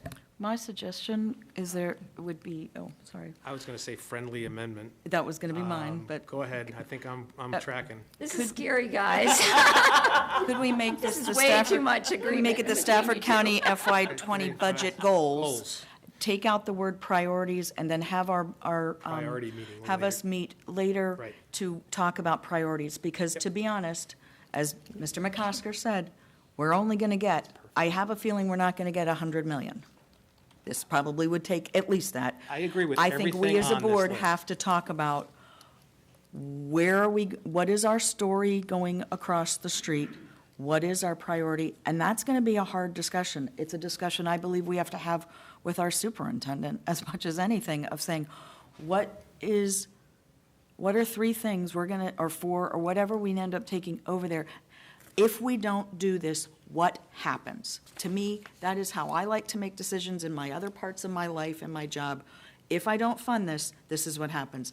And I think the budget priorities would do that. So if the friendly amendment would be to take out priorities at this point and make it goals, I second.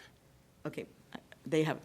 Wait a minute, you can only No, second I a just was making substitute it motion. as a suggestion to the motion makers. But Trying to move Dwayne's this already on. seconded me, and I Okay, didn't. that's- so, oh, Substitute yeah. motion? Go ahead. All right, so are you willing to amend the motion to make this a vote on budget goals? And then come back at another meeting to discuss and approve budget priorities? Good with that? Is that, does that Okay. meet Yes, we are good with what that. you all thought? No? Yes. Yes, all right, so we have, the motion is now to approve this document as the FY '21 budget Goals, without the word priority. Right, with the priorities brought back, and I'd suggest that they need to come back, if not at the next meeting, which is probably not realistic, by the meeting in November, to really give the superintendent a chance to review that when he's putting, his budget together. That could be, the goal is to bring the budget priorities back in November. Too much. All right, is that all right? Well, we're ready to vote? We're moving along. All in favor of the motion to approve the budget goals? Say aye. Aye. Aye. All opposed. Motion carries unanimously. And Ms. Hall, would you make sure we put that on the agenda for Yes, ma'am. November, if not next time? All right, information items, 10.01, approval of a revision to Commonwealth Governor's School policy with regard to requirements for the CGS diploma seal. Dr. Chase, did you want to give us any, we've got the background here, but. Yeah, I was just going to say the one concern, and I haven't, when Chairwoman Healy and I discussed this going on the agenda, she expressed some concern, and I agreed with her about it going into effect this year, given that some students and families may not be aware of it and that it might not be fair. So I guess what I would say is I'd like to hear what board members think, but I would really like an appeal to families who have students in the Commonwealth Governor's School in Stafford County to let us know their thoughts about it changing this year. And the people it would most affect are seniors. Yeah, that's about all I have. Does anybody have any questions about this? I had one comment. I wanted to know, was it retroactive at all?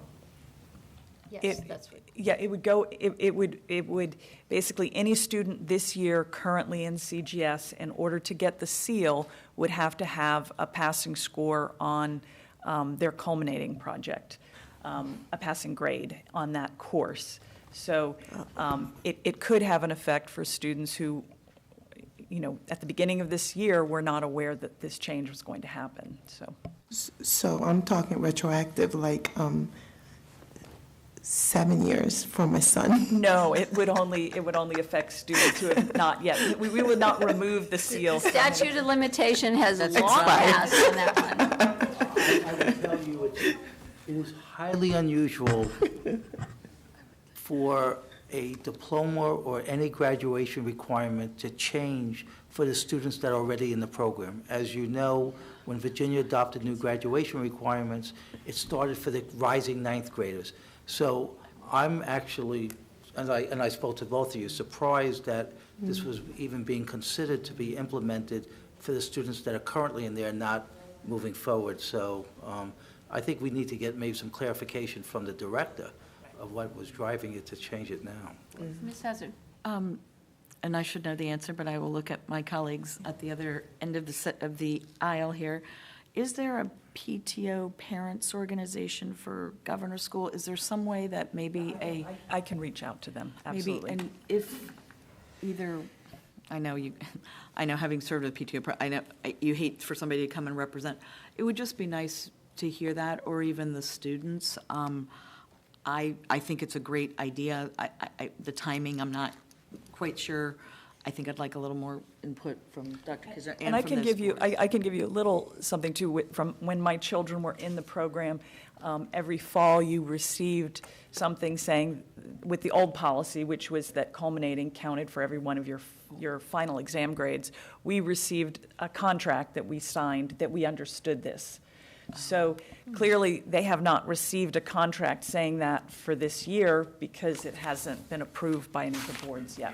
So we can certainly, this is on for information, and I can go back with questions, and it may be that this board will decide to pass it to start at a later date, but not approve it to start immediately. And I would like Lisa to check with the Department of Ed if we could actually really do this. I'm really surprised you could change a requirement after a kid starts a program. I've never seen that before in my career. Yeah. And you had a long one. Oscar? Yeah, and real quick, I have a little experience with this stuff. I think the only kind of detriment to the student that I see is if the student actively plans all 4 years on doing projects in support of a culminating in your senior year. Kind of like what we do for doctorates and thesis. We kind of write our papers all on that one subject, and then we all present it and pile it together in this giant mess. So that's the only drawback I can see by starting it like, okay, we're going to start it next year. It does not give the junior the opportunity, if you will, to prepare for the culminating project, 9th, 10th grade. Right. Okay, there. Right, any other discussion? I will not be supporting this if it affects the students, certainly this year's students. We will be, more than 25% through this year before we even vote on this thing, because we started in the middle of August. If we approve at the end of October, those students had no notice, and they may or may not be on that path. And if it's not a requirement now, and then it's imposed, what position does that put them in? And they've worked hard all these other years. So I was actually shocked to get this answer. I mean, I'm the one that said, hey, I want to know, when are they proposing it? They just wanted it signed.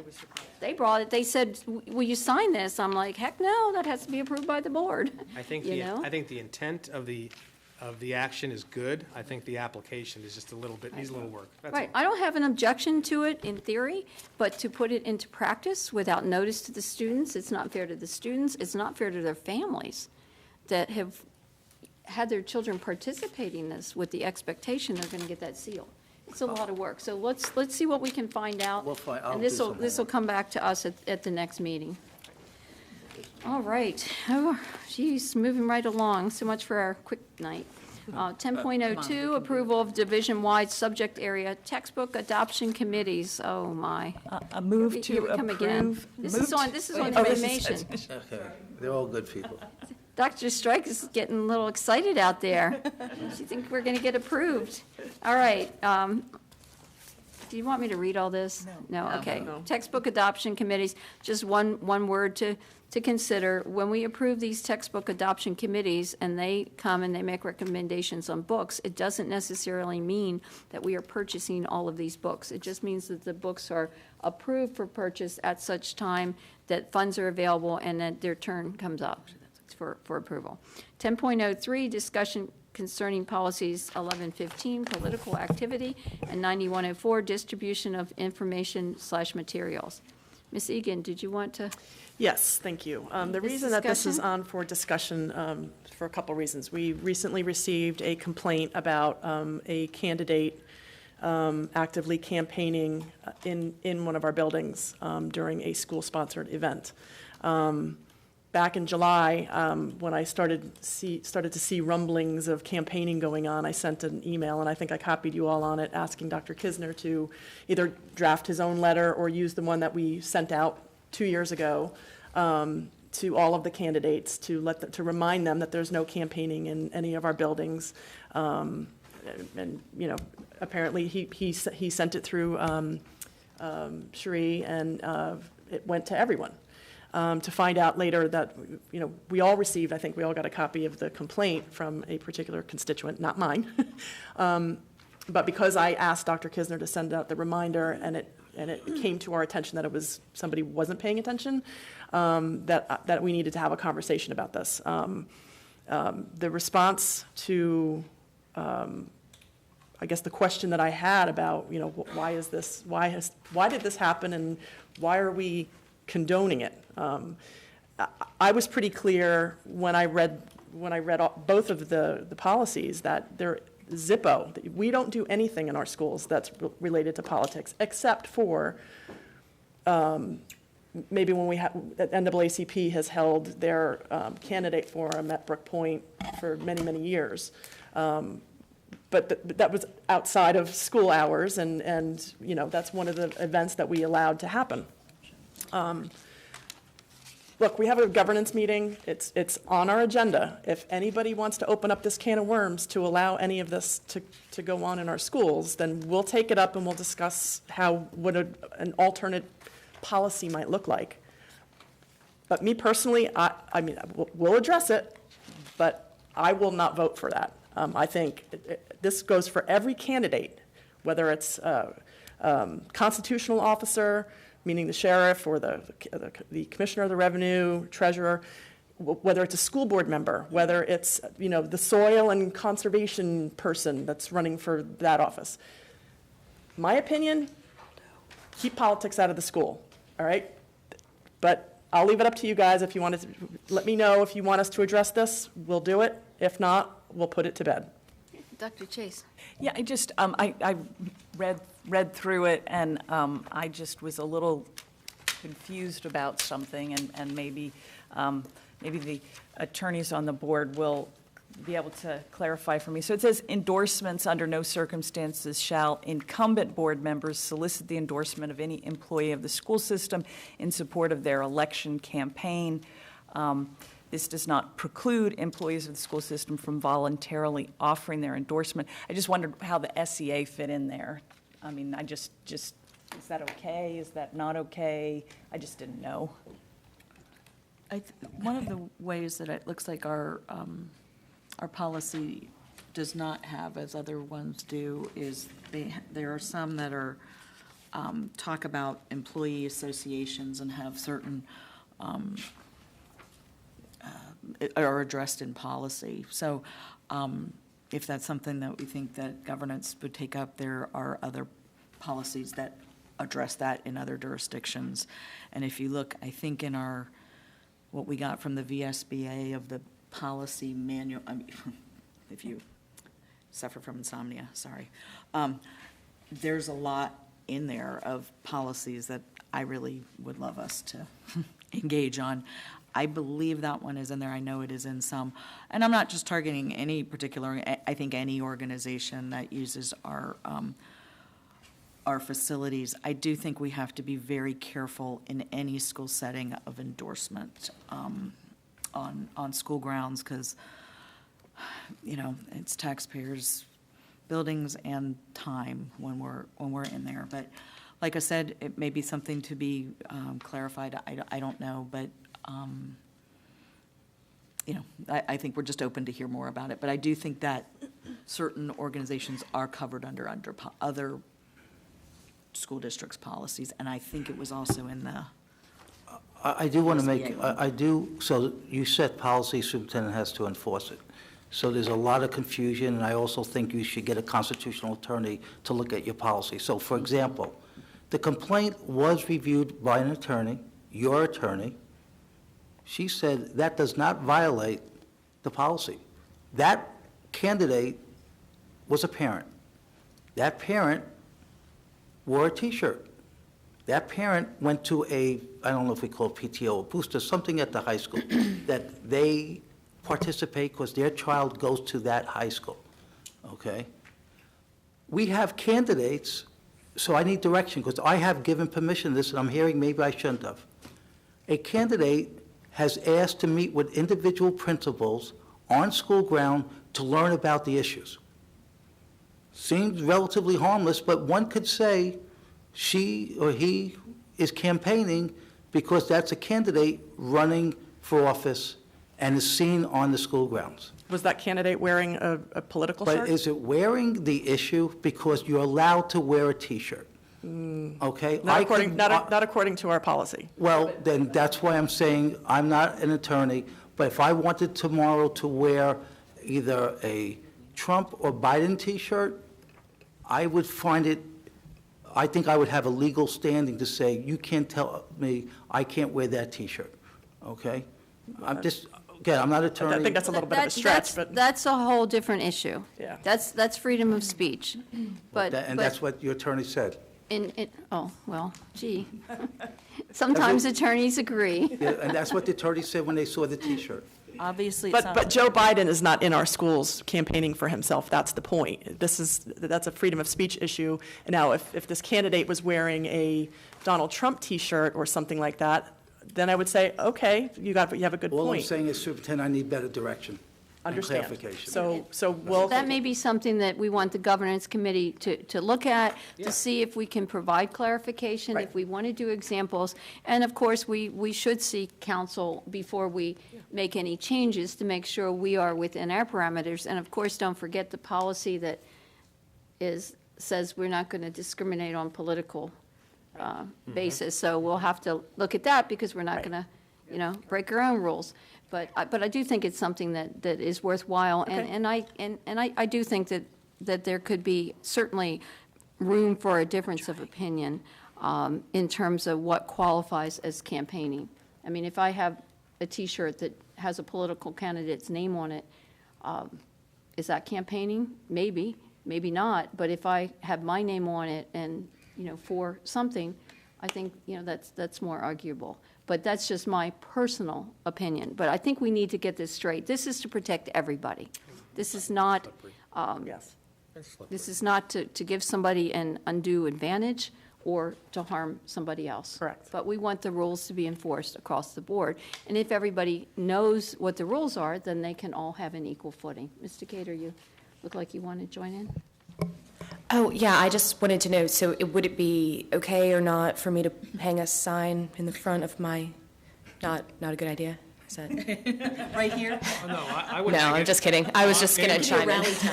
I'm game with that. Well, we can't see what you do in front of there, so No, it is a slippery slope, and I do think that we have to be careful and cautious, and I would just,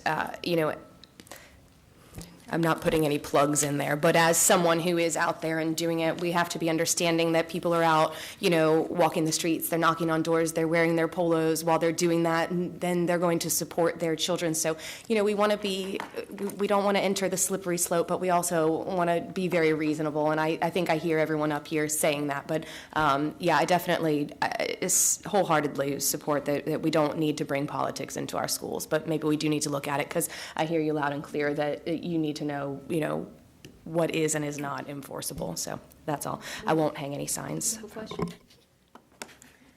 thought I saw an email about a teacher also. A teacher sending information. Did Yeah, you want they to address were- that one? I did, I remember seeing that one, yes, and I think it was about. I thought you sent an email out about that. I thought you addressed that. No, I Did you didn't address respond? that. I didn't address that, but that was another, that was a teacher, that was a civics teacher. And that's another thing we're going to have to look at. Does that, I mean, I don't think the teacher was putting any particular students in the direction of one camp or the other. I think what I read was that the teacher was recruiting people to get involved with the political process so that they could learn how this whole machine works. Correct. And that they could volunteer for their campaign of their choice. So Correct. it's not like he was driving them to any place, so I don't think that was much of an issue. Yeah, I just wanted to make sure about that. I did think in reading, right, well, in reading the policy, they did say something about you could not offer kids All right, so let extra me- credit. Because as your yeah. superintendent, I get involved with everything. That one we did approach, your policies are clear. And that teacher was approached. Okay. And said you could not do it based on a very clearly defined policy.